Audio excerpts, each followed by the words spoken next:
High guys, welcome back to my channel Tulai Debnath. This is me Tulai এবং আজকে আমি আমার নতুন ফোন দিয়ে ভিডিও বানাচ্ছি, অর্থাৎ তোমাদের সাথে এরকম ফেস টু ফেস কথা বলছি। তো কেমন আওয়াজ শোনা যাচ্ছে, নয়েজ ক্যান্সেলেশনটা কীরকম, আমাকে প্লিজ কমেন্টে জানাতে ভুলো না। তো আজকের ভিডিওটা হতে চলেছে খুবই ইনফরমেটিভ, কারণ কি আজকে আমি কথা বলবো ফেস রেজার নিয়ে, অর্থাৎ ফেশিয়াল হেয়ার রিমুভ করাটা কি জরুরি, আদৌ জরুরি না, কিভাবে রেজারটা ইউজ করব, রেজারের কি কি সাইড এফেক্ট আছে সেই সব নিয়ে আজকের ভিডিও। তো চলো ভিডিওটা শুরু করি, কিন্তু তার আগে যদি এখন আমার চ্যানেলটাকে সাবস্ক্রাইব করে না থাকো তাহলে প্লিজ সাবস্ক্রাইব করে দাও with the notification bell icon, যাতে করে আমি যখনই কোনো ভিডিও আপলোড করি তোমাদের কাছে সর্বপ্রথম নোটিফিকেশন পৌঁছে যায়। তাই আমি বলে দিই যে ফেশিয়াল হেয়ার অর্থাৎ আমাদের ফেসে যে লোমগুলো রয়েছে সেগুলোকে কি রিমুভ করা জরুরি? তো উত্তর হচ্ছে একদমই নাতেই হবে, এমন কোনো ব্যাপার নেই। কোন ক্ষেত্রে করতে হবে সেটা আগে বলে দিই। আমাদের ফেশিয়াল হেয়ার বেশি করে কোন জায়গাটায় থাকে? আমাদের ঠোঁটের ওপরে, এবং এটা কিন্তু দেখতেও খুব খারাপ লাগে। সবার ক্ষেত্রে বলছি না, কিছু কিছু মেয়েদের যে ঠোঁটের ওপরে যে ফেশিয়াল হেয়ারগুলো রয়েছে সেগুলো এতটাই কালো হয়, এতটাই ঘন হয় এবং বড় বড় হয় যে পুরো ফেসের টোনটা এক থাকে, আর এই জায়গাটুকু স্পেশালি ওই হেয়ারগুলোর জন্য কিন্তু কালো দেখায়, পিগমেন্টেড দেখায়। সেটা দেখতে কিন্তু খুব একটা ভালো লাগে না, এবং এটা কিন্তু সবার ক্ষেত্রে না। যেমন আমার ক্ষেত্রে কিন্তু ফেশিয়াল হেয়ার হলে সেটা খুব একটা উগ্র লাগে না, প্রচন্ডভাবে কালো লাগছে এরকম কিন্তু আমার ক্ষেত্রে নয়। কিন্তু অনেকের ক্ষেত্রেই রয়েছে যাদের এখানের হেয়ারগুলো প্রচন্ড বড় হয়, ঠোঁটের ওপরের হেয়ারগুলো বড় হয়, এবং তাদের ক্ষেত্রে কি হয়, দেখতে তো একটা অন্যরকম লাগে, কালো লাগে প্রচন্ড। তাছাড়াও কি হয়, যখন মেকআপ করা হয় তখন মেকআপটা ঠিকমতো বসে না, আর যদিও মেকআপ ঠিকমতো বসে, চুলগুলো যেহেতু আমাদের ফেশিয়াল হেয়ারগুলো কালো, মেকআপটাও কিন্তু দেখতে ওরকম কালো হয়ে যায়।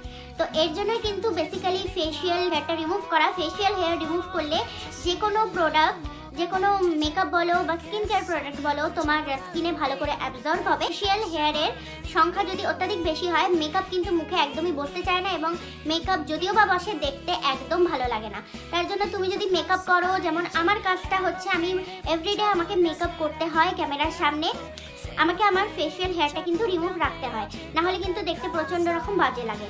আর তোমার মুখে যদি ফেশিয়াল হেয়ার কম থাকে বা বেশি থাকে এবং তুমি যদি ওটা নিয়ে কমফোর্টেবল হও, তাহলে কিন্তু ফেশিয়াল হেয়ার রিমুভ করার কোনো দরকার নেই। এবার ফেশিয়াল হেয়ার রিমুভ কিভাবে করব? দেখো, ওয়্যাক্স আছে, কিন্তু ওয়্যাক্সটা আমি পার্সোনালি প্রেফার করব না। 2-3 বার এর আগেও ওয়্যাক্স করেছি নিজের আপার লিপসে, এবং প্রচণ্ড হারে লাগে, যেহেতু এখানে কোনো বোন নেই, কোনো হাড় নেই, তার জন্য প্রচণ্ড হারে লাগে। আর আমার কিন্তু র্যাশ বেরিয়ে যায়, লাল হয়ে যায়, এবং 2-3 দিন ওই জায়গাটা এত লাল জ্বালা করে, লাল হয়ে যায় যে আমি কোনো প্রোডাক্ট অ্যাপ্লাই করলেই কিন্তু প্রচণ্ড জ্বালা করে। আমার ক্ষেত্রে কিন্তু ওয়্যাক্স ইউজ করি না, কারণটা তোমাদেরকে বললাম। তোমরা যদি ওয়্যাক্সে কমফোর্টেবল থাকো তাহলে তোমরা ওয়্যাক্স ইউজ করতে পারো। এবং সেকেন্ড এবং ইজিয়েস্ট অপশন হচ্ছে রেজার। রেজার দিয়ে যদি আমরা ফেশিয়াল হেয়ার রিমুভ করি, সেক্ষেত্রে অনেকেই বলে একদম করা উচিত না, রেজারে ফেশিয়াল হেয়ারের সংখ্যা অনেক বেড়ে যায়, কালো হয়ে যায়, ঘন হয়ে যায়, পুরো অনেক একবার 2-3 বার ইউজ করলে অনেক তোমার হেয়ার গজায়। কিন্তু এটা একদমই সত্যি কথা নয়, এটা একটা মিথ। বরঞ্চ আমরা যদি রেজার দিয়ে ফেশিয়াল হেয়ার রিমুভ করো, আমাদের স্কিনে একটা ডেড স্কিনের লেয়ার থাকে, সেটাকেও রিমুভ করে, প্লাস হেয়ার তো অবভিয়াসলি রিমুভ করে। তো আমি কিন্তু সেকেন্ড অপশনটাই বেছে নিই সবসময়, ফেশিয়াল হেয়ারটাকে রিমুভ করি। আমি রেজার কিভাবে রিমুভ করি সেটাই তোমাদের সাথে শেয়ার করবো। ফার্স্ট অফ অল তোমাদের মুখটাকে ভালো করে ধুয়ে নেবে, ফেস ওয়াশ করে নেবে, এবং মুখে কিন্তু কোনো কিছু অ্যাপ্লাই করবে না। সেকেন্ড অফ অল আমি এখানে অ্যালোভেরা জেল নিয়েছি, যে কোনো জেল তোমরা নিতে পারো বা অয়েলও ইউজ করতে পারো। বেসিক্যালি আমার ফেসে কিন্তু আমি আপার লিপটাকেই শুধুমাত্র হেয়ারটা রিমুভ করি, কারণ কি আমার গালে তোমরা দেখতে পাবে খুব একটা ফেশিয়াল হেয়ারের প্রবলেম নেই, যাতে করে সেটা আমার কাজের ক্ষেত্রে কোনো অসুবিধা করে। তার জন্য আমি কিন্তু শুধুমাত্র আপার লিপসের হেয়ারটা রিমুভ করি। আর যে ফোরহেডের হেয়ার, যখন আমি আইব্রো করি, তিনি তো পার্লারে গিয়ে তিনি আমার ফোরহেডটাকেও ক্লিন করে দেয়। আমার যে লোকাল দোকানে রেজার পাওয়া যায় সেই রেজারগুলো ইউজ করছি। আমি কার্মেসির রেজারটাও ইউজ করেছি, সেটাও কিন্তু খুব ভালো।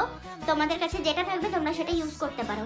এবং রেজারটাকে কিভাবে ধরবে যাতে তোমাদের স্কিনটা কোনোভাবে ক্ষতি না হয়, কেটে না যায়, কোনো সময় কিন্তু এরকম আড়াআড়ি ভাবে ধরবে না, এরকম অ্যাঙ্গেলে কিন্তু কখনো ধরবে না, একদম কিন্তু স্কিনের সাথে এরকম ভাবে ঠেকিয়ে নেবে। একদম স্কিনের সাথে রেজারটা কিন্তু বসিয়ে আস্তে আস্তে স্কিনটাকে স্ট্রেচ করে এরকম ভাবে নিচের দিকে টানবে।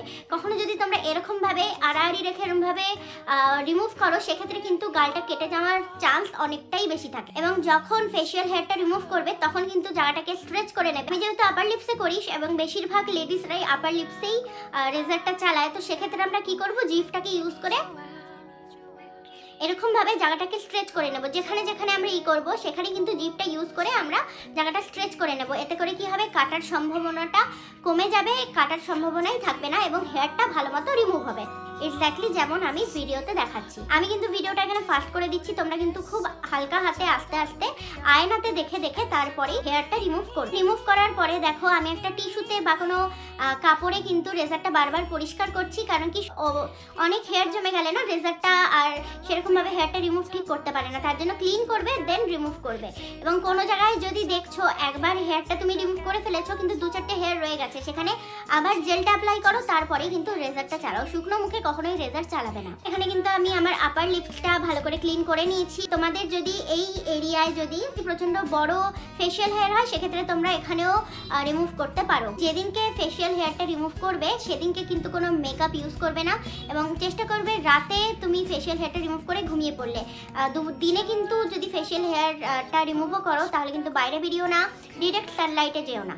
পরের দিন কিন্তু কোনো প্রোডাক্ট, মেকআপ প্রোডাক্ট ইউজ করতে পারো, কিন্তু দিনের দিন করবে না। প্রথম যারা করছো সেক্ষেত্রে কিন্তু একটু জ্বলতে পারে, তো তোমরা কি করবে, যখনই ফেশিয়াল হেয়ারটা রিমুভ করা হয়ে গেল ওই জায়গাটাকে ক্লিন করে একটা টিস্যু বা কাপড়টার সাহায্যে ক্লিন করে একটা আইস নেবে, বরফের টুকরো নিয়ে এই জায়গাটাকে ভালো করে ম্যাসাজ করবে। কিন্তু যেহেতু শীতকাল তার জন্য আমি করছি না এবং আমি যেহেতু ইউজ টু এই ফেশিয়াল হেয়ারটা রিমুভ করতে, তার জন্য আমার কিন্তু খুব একটা জ্বালা করছে না। তোমরা যদি প্রথম করো তোমাদের জ্বালা করতেই পারে, সেক্ষেত্রে কিন্তু যেটা বললাম বরফের টুকরো নিয়ে আইস ম্যাসাজে দেবে এবং দেন একটা ভালো ময়েশ্চারাইজার নেবে বা অ্যালোভেরা জেলটা নেবে, সেই জায়গাটা ম্যাসাজ করে ছেড়ে দেবে।